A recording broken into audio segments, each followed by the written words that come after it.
They say in Mexico you learn to live with fear. You learn to lower your voice at the wrong moments, to avoid certain street corners, to change the subject when someone utters a forbidden name. But that morning, I learned something darker. Fear isn't a rumor. It's a visitor. It enters without knocking and decides to live with you. It was 3:17 a.m. I didn't hear the message myself, but when the news broke, I felt as if that alert had vibrated in my own bedroom. A secured government phone lit up. The message read like it was written in blood. Your head has a price. It wasn't an empty threat. It was a declaration of war. A voice. Mencho. The man whose name carries weight heavier than bullets. He offered something unimaginable. Whoever delivered the head of Omar Garcia Harfuch, one of the most heavily guarded officials in the country, would be promoted directly under him. Second in command. I'm not a cop. I'm not a politician. I'm just a father, a husband, a citizen. But in that moment, the line between their world and mine disappeared. Because if they can hunt men like Harfuch men with armored convoys and aerial surveillance, what chance do people like us have? What chance do our children have, walking each day through streets where the shadow of organized crime stretches longer than any red light? I imagined Harfuch. Jolting awake, scars from a previous ambush still raw beneath his shirt. Another target. Another night. Another man marked for death. But what haunted me wasn't his fear. It was realizing that the same fear lives in my house too, only here we have no bulletproof vests, no bodyguards, no convoys, no warning. You think fear shouts, but no. Fear whispers. It crawls into your kitchen. It rides in your child's backpack. It hides in a ringtone, a song, a TikTok video. It paralyzes you. And while you shake, they advance. That night, the message wasn't meant only for one man. It was aimed at an entire country, a warning disguised as a bullet. And it struck. Hard. But what came next, what unfolded in the days that followed, taught me that the real battle wasn't fought in safe houses or hideouts. It was being fought in dining rooms, in schools, in bedrooms, in silence. And if you think Mencho is the top of the chain, if you think he's the real threat, then let me tell you something. No headline will. The enemy that truly destroys families doesn't carry a gun. It carries a smile. I was born in a neighborhood where people celebrated birthdays quietly and mourned in silence. A place where walls had ears and the wrong glance could cost you a cousin. My mother used to tell me, "Mijo, don't stare too long, don't ask too much, and never ever repeat what you hear at the dinner table." At first, I thought it was just her way of being strict, but over time, I realized she wasn't being paranoid, she was being protective. Because in our colonia, fear wasn't an emotion, it was a language, and we were fluent. I grew up hearing rumors of who controlled which street, who got pulled into a black SUV and never came back, who had a new truck they couldn't afford. As kids, we didn't play cops and robbers, we played narcos and soldiers. We knew the names of cartel leaders before we knew the names of Mexican presidents.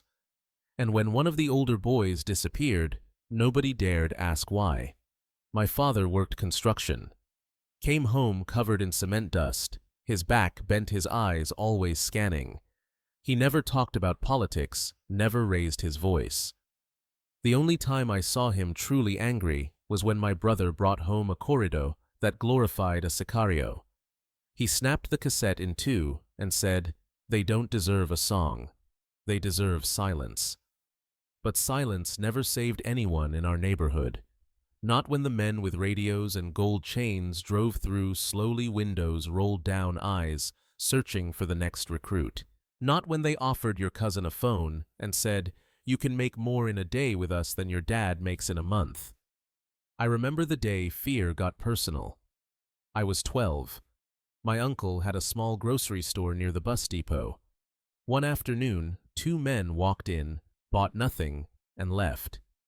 That night, the windows were shattered, and a message was left in red paint, "Pay or close." My uncle closed, moved his family overnight, left everything behind except the fear that stayed behind like smoke in our lungs. That's when I began to understand something in Mexico. Growing up poor didn't just mean struggling for money. It meant struggling to stay invisible. Because when you're poor, when you walk with your head down and your stomach empty, the cartel sees you as raw material, easy to mold, easy to buy, easy to discard. That's what they want, people who've been overlooked so long that any attention feels like respect. And by the time I was 16, I had friends wearing brand new sneakers, whispering about people they knew, places they'd been. One of them, Luis, once told me, "I got cousins up north. CJNG. They say it's not that bad if you follow orders." I laughed, shook my head, but I didn't sleep well that night. Because deep down I understood why someone would take the offer. Not for greed, not even for power, but to finally feel seen. That's what scared me most. Not the bullets, not the blood, but the idea that maybe one day I'd say yes, not because I wanted to, but because I had nothing left to say no with. And it wasn't long before someone came knocking. It started with a knock on the back gate. Not loud, not aggressive, just 3 gentle taps like a friend visiting. I was 17. My mother was at church. My father was on a double shift. I opened the gate, expecting to see a neighbor. Instead, I saw a man in his early 30s, clean shirt, gold watch, not from our street. He smiled like he already knew me. "You're Ricardo's nephew, right?" I nodded. He looked over his shoulder, then handed me a small black plastic bag. "Give this to Luis. He'll explain." And just like that, I became a messenger. I didn't open the bag. I didn't ask questions. I walked across the block and handed it to Luis, who looked at me with a smirk that made my stomach tighten. "Easy, huh?" he said. "You just made more than your dad today." I wanted to be angry. I wanted to say, "Don't bring my father into this." But I didn't, because I knew it was true. That evening, there was a folded envelope under my pillow. Inside, 2,000 pesos. No name, no note, just money. And a feeling I still can't explain. It wasn't joy. It wasn't pride. It was a rush like standing on a rooftop with your arms open, not sure if you're about to fly or fall. That week, it happened again. A phone passed to me in a park, instructions whispered in my ear, a package dropped under a bench. No violence, no threats, just tasks and more envelopes. I kept telling myself it was temporary, that I wasn't in, that I could stop whenever I wanted. But that's the trick, they never ask you to join. They just make sure you never want to leave. The first time I met El Primo was in the back of a pool hall. He wasn't flashy, no gold chains, no guns on display. He looked like a school principal, neat hair, calm voice. "You've been useful," he said, "but we don't work with ghosts. You want to keep helping. We need to know your face." He slid a burner phone across the table. "From now on, this is how we talk. We'll take care of you, but you take care of us." I remember nodding, my palms sweating. I told myself it was still just small things, errands, deliveries, nothing serious. But deep down, I felt the shift. Something had changed. I had crossed a line even if I couldn't see it yet. Luis called it earning stripes, said the next job would be bigger, more trust, more money. That's when I realized this wasn't a game. It was a ladder, and I had already stepped onto the first rung. What I didn't know was that the next step would require blood, not mine, someone else's, and I wasn't ready. They never call it an initiation. They don't hand you a form or give you a badge. It happens quietly like everything else. You're simply placed in a situation where walking away is no longer an option.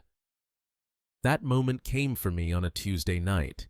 El Primo sent a message. Tonight. Wear black. No questions. We met behind an abandoned meatpacking plant on the edge of town. 5 of us. I recognized 2 faces. The others didn't speak. They handed me a ski mask. No words, no instructions, just that. I put it on. My hands were shaking, but I kept them in my pockets so no one would see. A black SUV rolled in headlights off. Inside was a man tied up, beaten, barely conscious. No one told me his name. No one had to.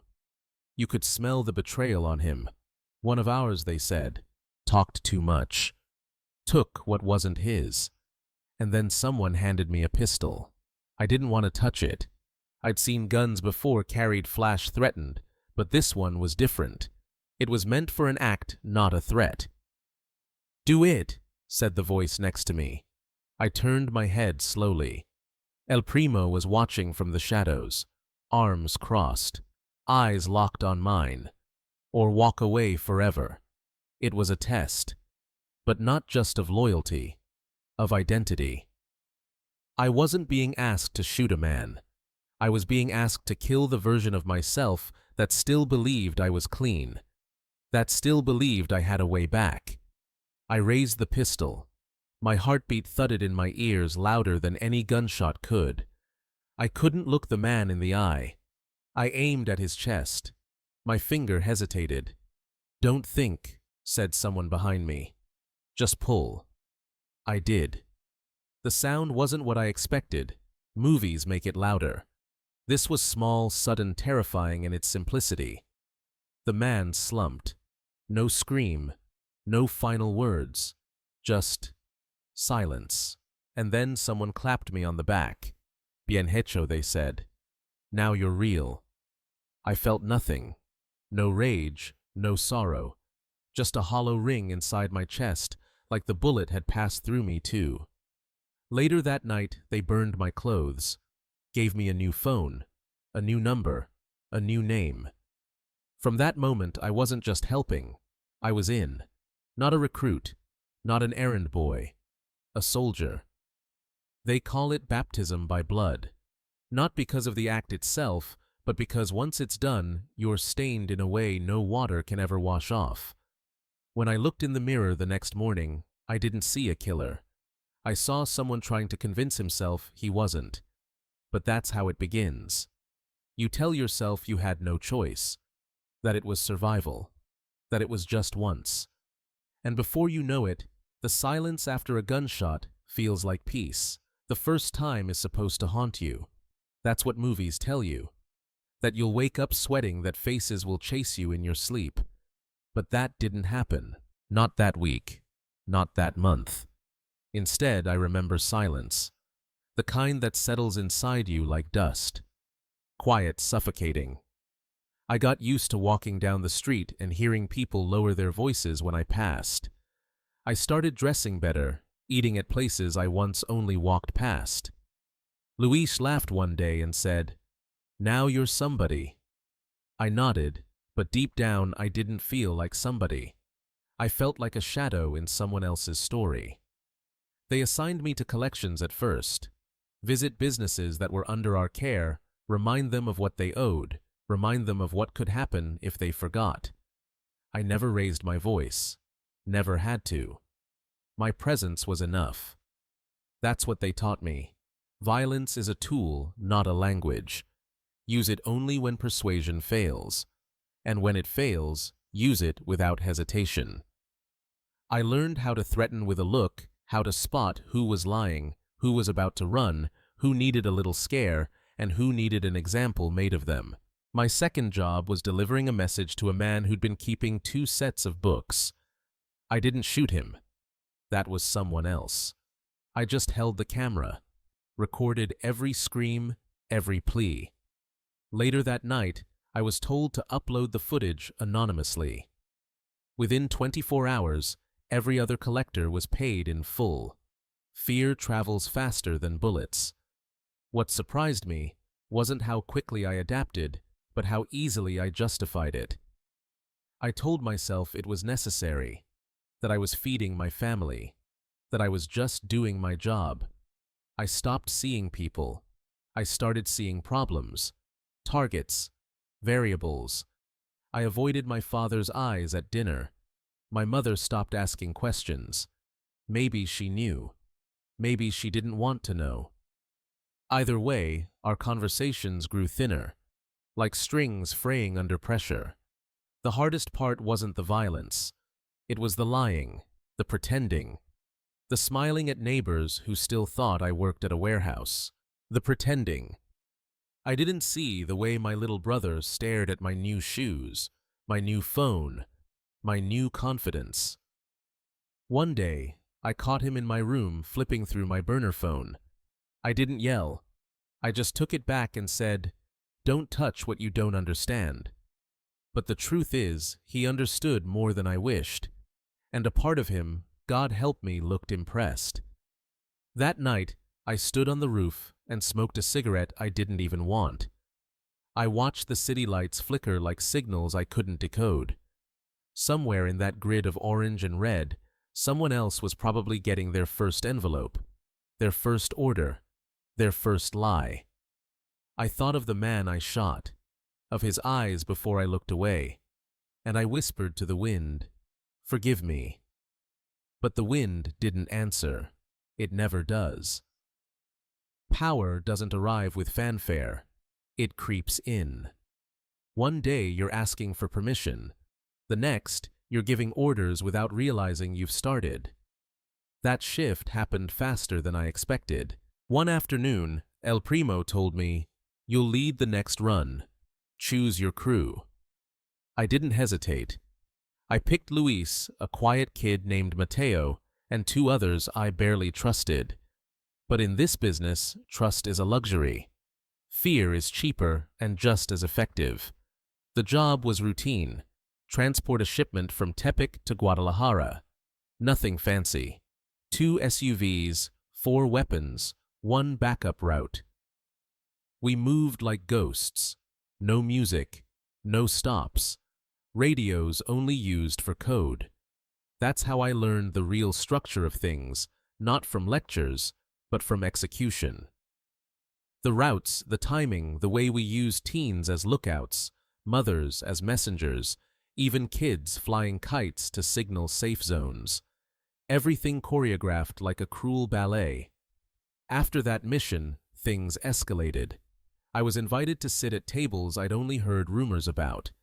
I met men with clean nails and dirty souls, bankers, lawyers, mid-level politicians. Not all wore suits, but they all played roles. I was no longer a soldier. I was becoming a node, a connection point. El Primo called me useful. And in this world, that's the highest compliment you can get before they decide to kill you. I began managing a small crew, 6 men under me. We handled logistics, security, intimidation. I taught them how to read people, how to disappear in a crowd, how to kill time without drawing attention. I also learned how to clean blood out of fabric, how to dismantle a weapon in 30 seconds, how to bury a phone where no one would ever find it. The money was insane. I moved my mother out of the barrio, paid off my father's debts, bought a car that could outrun a helicopter if needed. But with power came something else: eyes, watching, measuring, waiting for you to blink. I began sleeping with one hand on the pistol under my pillow. I changed numbers weekly, moved houses every 2 months, wore glasses even though I didn't need them, just to see the world differently. The more I rose, the more paranoid I became. Loyalty was a word we used often, but it meant nothing. Everyone was loyal until the payout changed. Everyone was loyal until they weren't. I started noticing cracks in the organization, whispers about shifts in leadership, enemies turning into allies overnight, friends vanishing, files erased. And then, one evening, El Primo leaned in and said, "You're doing good, but don't mistake usefulness for safety." I smiled, nodded, but inside, I felt it. The ceiling above me wasn't made of glass. It was made of wire, and at any moment, someone could pull it tight around my throat. I wasn't free. I was just a better-fed prisoner. And somewhere along the way, I stopped asking myself how I got here. I only asked how long I could stay alive.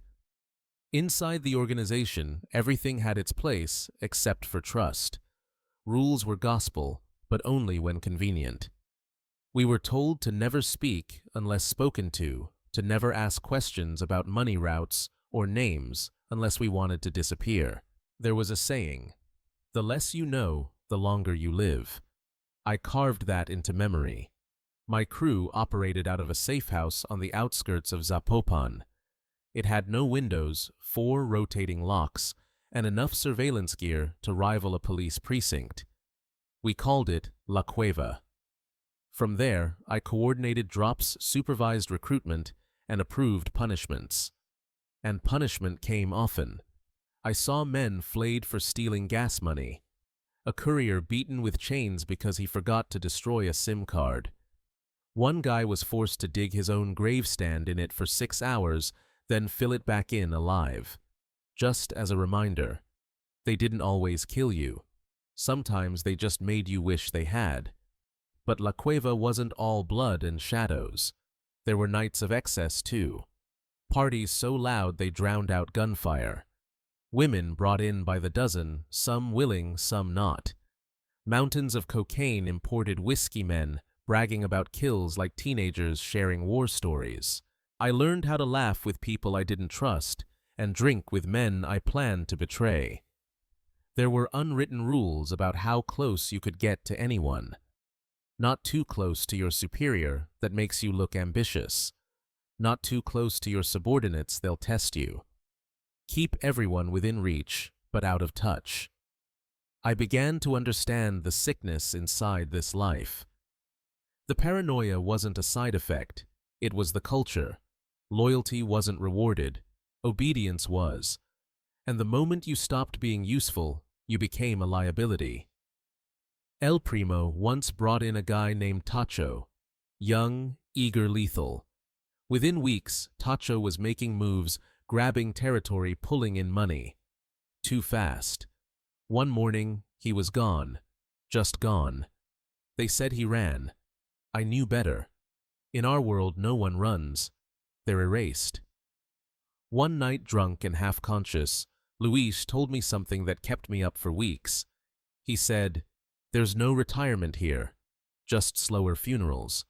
I thought he was being dramatic. But the more I looked around, the more I realized no one ever really left. They either got promoted or buried. And even promotion wasn't freedom, it was a tighter chain. More eyes on you, more secrets to carry, more blood on your hands. I tried to keep my distance from the cruelty. I told myself I was logistics, not execution, strategy, not punishment. But deep down I knew the difference didn't matter. Whether you pull the trigger or send the text that orders it, it's still your ghost that shows up later. I began seeing shadows that weren't there. I heard footsteps when I was alone. My sleep came in fragments. And even in my dreams, I never took my hand off the pistol. That's when I started to wonder how many more floors were left in this building, and what waited at the top. I thought I was climbing a pyramid of power, but it was a graveyard. I just didn't know yet who was digging. The deeper you go, the less you see. That's what I learned when I reached what I thought was the inner circle. I expected meetings behind steel doors, names whispered with reverence, maps laid out under dim lights. Instead, I found silence. Instructions came from nowhere. Routes changed without notice. Targets appeared without context. We moved like chess pieces, never seeing the player's hand. One day, a shipment route was diverted at the last second. No explanation. El Primo just said new intel. But the way he said it, it wasn't him who made the call. Someone else did. Someone I had never met. That's when I started hearing the nickname El Arquitecto. The architect. Not a capo, not a sicario. Something above all of that. He never showed up at safe houses, never called from traceable lines. Yet somehow decisions flowed from him. Territories were restructured, allies shifted, even executions were approved, always with the same phrase, "Él lo autorizó." He authorized it. I asked once too casually, "Have you met him?" The room went silent. Luis shot me a look that froze my tongue mid-sentence. Later that night, he pulled me aside and hissed, "You want to disappear. Keep asking questions like that." That was my warning, and I took it. But warnings don't kill curiosity. The more I was told not to look, the more I wanted to know who was really pulling the strings. Because by then, I had seen politicians tremble when a message came through. I had seen federales step aside without being told. I had seen judges return files with no stamps, no signatures, just empty folders and dead eyes. This wasn't just a cartel. It was a system. A machine that fed on fear and silence. And whoever El Arquitecto was, he sat at the center. One night, I delivered a flash drive to a house in Colonia Providencia. High walls, no cameras. The man who answered wore clerical clothes, but he wasn't a priest. He handed me a sealed envelope and said, "Do not open. Do not ask." Inside the SUV, I held it in my hand for a long time. I don't know why I opened it. Maybe pride. Maybe recklessness. Maybe just exhaustion. Inside were photographs, not of drugs, not of weapons, but of men in suits, smiling next to generals, toasting with bishops, embracing presidential candidates. One of the faces I had seen on TV just the week before speaking about justice and order. That's when I realized something I had never let myself believe. I wasn't working for criminals hiding from the government. I was working for criminals running the government. I was a soldier in a war that wasn't being fought, it was being orchestrated. And I wasn't just a pawn. I was the weapon. Every person I had intimidated, every name I had erased, every message I had carried, it had all served a structure so far above me, I couldn't see the ceiling anymore. That night, I didn't sleep. I stared at the photographs until sunrise, memorizing faces, wondering if one day they would order my silence too. And then I burned the envelope. Not because I wanted to forget, but because I finally understood. El Arquitecto wasn't just a man. He was an idea, an empire, a ghost in a tailored suit. And I was part of his blueprint. The fall never comes the way you expect it. It doesn't announce itself with sirens or screams. It begins quietly with a delay in a message, a face that won't meet your eyes, a car that takes too long to turn the corner. The first sign was Luis. He stopped answering my calls. Then his phone line went dead. I sent one of my guys to check his apartment. It was empty. No struggle, no blood, just gone. The second sign was El Primo. He called me in, looked me straight in the face and said, "You need to disappear for a few weeks. No explanation, no warning, just vanish." That's when I knew someone had opened a file they weren't supposed to, or someone had spoken a name they should have swallowed. Either way, blood was coming. I packed light. One bag, no phone, no trace. I left the city before sunrise, rented a room in a town I hadn't visited since I was a child. For 3 days I didn't sleep. I stared at the ceiling, waiting for the knock on the door that never came. Instead, it arrived on the news. High-profile figure in CJNG arrested in raid outside Tepatitlan. I recognized the house. I'd been there. Knew the layout, knew the smell of the marble floors. But it wasn't the arrest that made my stomach twist. It was the footage of the documents files retrieved from the house, labeled, color-coded, digital backups, names, Faces, account numbers, schedules, handwritten notes. My name was probably in one of those folders. My route, my crew, my operations. I was exposed. I was now a liability. A blinking red light on someone's radar. I tried to contact El Primo. Nothing. Then I called a federal contact I had paid for silence. His voice shook when he said, "They're cleaning house." I asked, "Am I on the list?" He didn't answer, just hung up. I knew what that meant. I had 48 hours at most, maybe less. That night, I wrote a letter to my mother. Didn't send it, just wrote it. I told her everything. The jobs, the lies, the things I couldn't wash off. Then I burned it, just like the envelope, just like the truth. I considered running, really running. New ID, another country, a new name. But then I thought of my little brother, of the way he used to look at me, of the day I caught him scrolling through corrido lyrics on his phone trying to decode power through song, and I couldn't stomach the idea of dying a coward. So I turned myself in, not to the police, to a journalist, someone I trusted more than any badge. I handed her a flash drive, names, files, voice notes, my confession, my insurance. I told her, if I disappear, you go public. She nodded, didn't ask questions, just took the drive and walked away. That's when I felt it, the collapse. Not a building falling, but a body giving up. My body, my mind, my story. Years of weight crashing in on itself. I had spent so long surviving that I forgot what it felt like to simply stop. But it wasn't peace. It was the pause before the reckoning. I never thought I'd live long enough to tell this story. Most of us don't. Most of us vanish into shallow graves, anonymous headlines, or forgotten files in government archives. But somehow, I'm still here. Not free, not safe, just breathing. And maybe that's enough. I live under a name that isn't mine. I sleep in places that change weekly. I watch every mirror, every alley, every set of unfamiliar eyes. I know they'll come one day. Maybe not tomorrow, maybe not this year, but eventually. Because that's the price of speaking. That's the price of surviving. But I don't regret it. Because silence is a prison worse than death. And for too long I was silent.